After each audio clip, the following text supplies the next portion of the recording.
Բարի երեկո ժողովուրդ ջան։ Նայում եմ մի քանի նյութեր, երեք առաջի օրը այսօր ու էլի զարմանք եմ ապրում։ Զարմանք եմ ապրում ինչի, որ անգամ ռուսները, անգամ են յառի հայրենասեր ռուսները, արդեն բաց խոսում են իրանց պետության իսկության մասին։ Արա այս յանկրովները թաթերի չեն գալիս։ Այս յանկրովները նու ոչ մի ձևի չեն կարողանում գոնե մի փոքր հայ դառնան, մի փոքր։ Եկեք լսենք, կարկառուն դեմք, որը միշտ զորացիու եւ այլն։ Եկեք լսենք ինչ է ասում։ Екатерина Гордон. Монолог разочаровавшейся россиянки. Мы живем в стране, где мы очень давно не выбираем власть. Мы не выбирали тех, кто руководит страной, потому что они убили институт выборов, и он очень давно не работает. Мы живем в стране, где очень давно нет новостей. Есть пропаганда и фейк, который продюсируется на телеканалах исключительно с той целью, чтобы у нас возникала иллюзия, что мы в курсе того, что происходит. И исключительно с той целью, чтобы мы были управляемы. Мы живем в стране, где очень давно ни у кого нет никаких социальных гарантий. В стране обманутых стариков, в стране с лопнувшим пенсионным фондом, в стране, где нет гарантий у наших детей, никаких. Ни гарантии на бесплатное образование, ни гарантии здравоохранения. Мы живем в стране,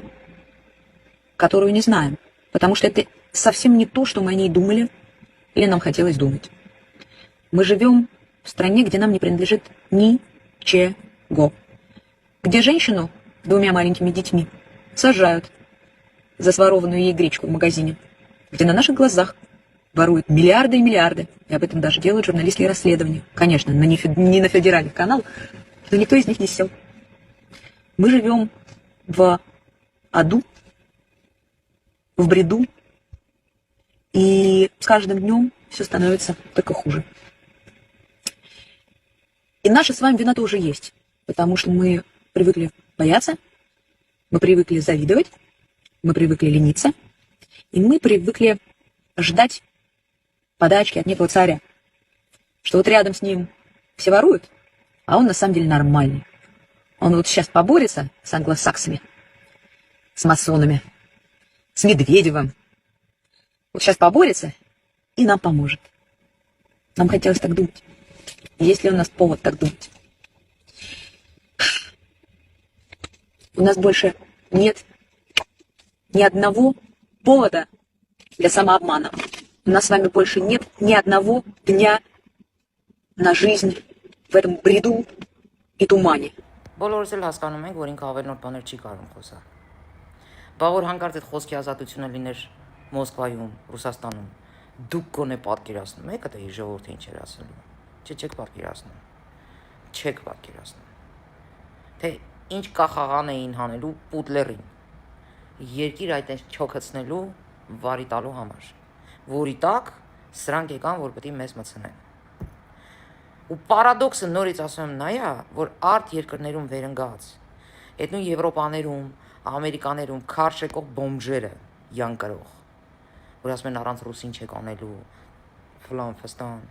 թրքահապատակ եք դուք։ Ինչ աստիճանի մարդ պետք է ապուշ լինի, որ նստի նման պետություններում, Հայաստանն էլ փորձի մցնի ռսի տակ։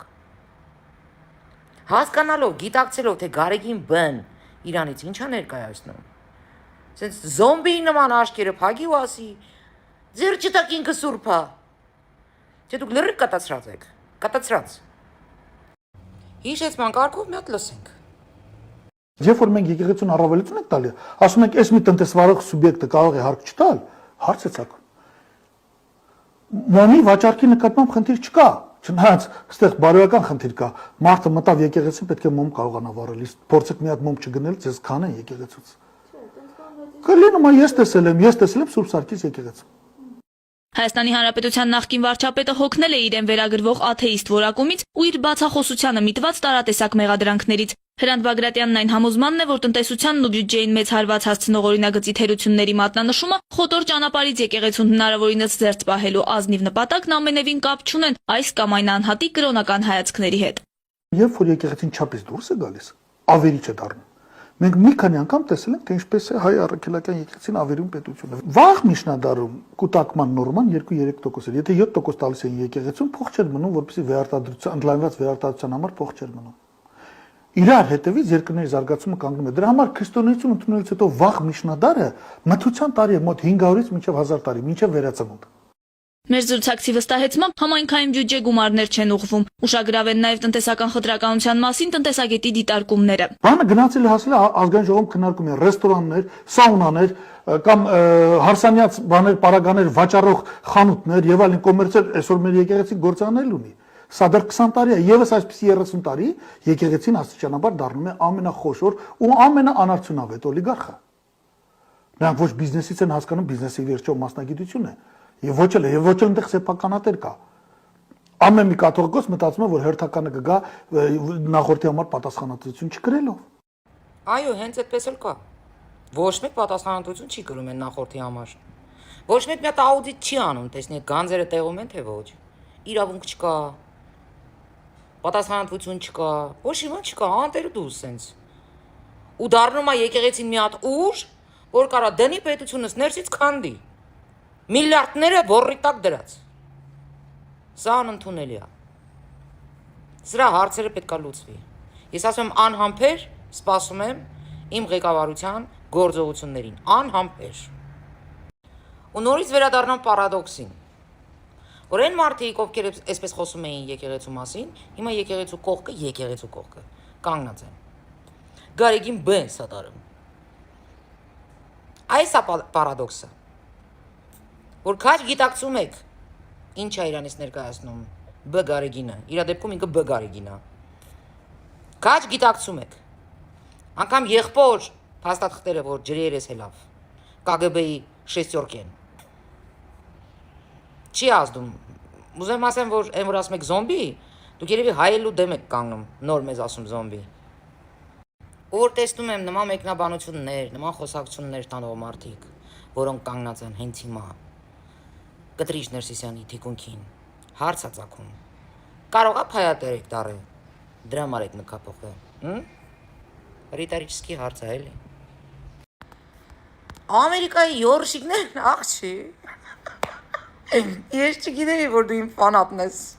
Աղջի, սա վեճը իմ նկարներն ա, տանաշեն։ Աղջի մի քիչ համեստություն արա, էլի, թե չարդե մոտս կասկածանքները, որ դու լեսբի ես։ Որ ասենք մոտդ ինչ որ շեղումներ կա, էլի։ Ես չգիտեմ ով է քեզ կուտտվել, որ դու կարաս ինձ դատի տաս։ Ուրեմն լսի, դատի տալու համար պետք է հիմքեր ունենաս, ջոգում ես։ Միակ հիմքը, որ դու ունես,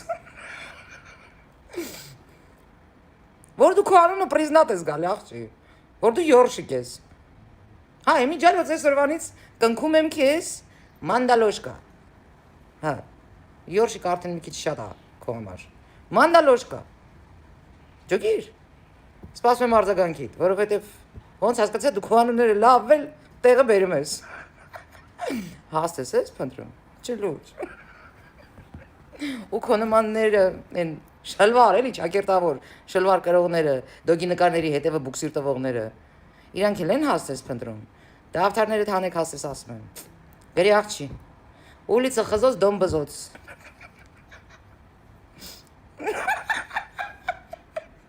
Աղջի լսի, եթե ինչ-որ մեկը քեզ կուտա տվե, ոչ տեղ կարա ինձ դատի տա, ունի էլ այդ հիմքերը, այդ շանսերը, քո շահերը պաշտպանի, այդ դեբիլ, ուրեմն փողերը տա ուզում ուտի, այդքան բան, այդ էլ տենց, լսել եմ դոգին պաշտում ես, իմ գործը չի, կարաս նասկիներն էլ թրջես, մի հատ կամես բերնիտ մեջ, ինչ չի ուզում դա։ Բայց այս սուտի դոգ պաշտող, դոգի մասին ամեն ինչ իմացող, ու всё равно պաշտող, բախի անգիր չես անում իրա վիդեոները, բամտի մի հատ լսի տես ռուսամետներին ինչ օրնակցում, ոնց է մեջները դնում, չքան համբալ վիճակա քո մոտ աղջի։ Ոբշեմ փաստաբանի կարիք կունենաս զանգի։ Կպաշտպանենք քո շահերը, կպաշտպանենք։